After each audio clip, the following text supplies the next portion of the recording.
I seem to have this weird misfire issue. Let's see if I can replicate it. It's in first gear. See, there it goes. I don't know what it is. Let's see if I can do it again.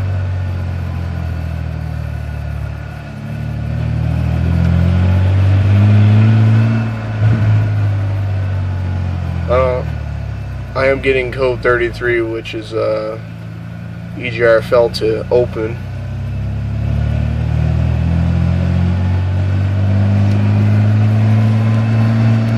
Let's try this again. Usually when it happens, when I take off. Alright.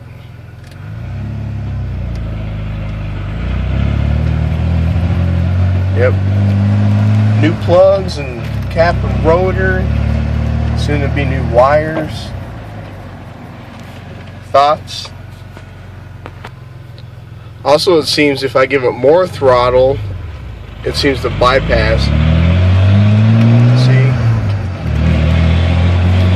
I mean, if I give it more throttle, it doesn't like buck and misfire. Maybe I give the throttle maybe about 30%, and that's when it does it. So maybe it's a TPS.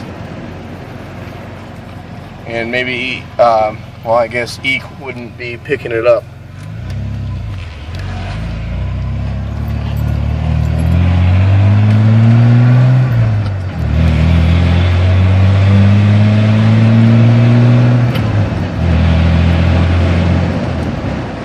Other than that, it runs fine, but I just get shitty mileage.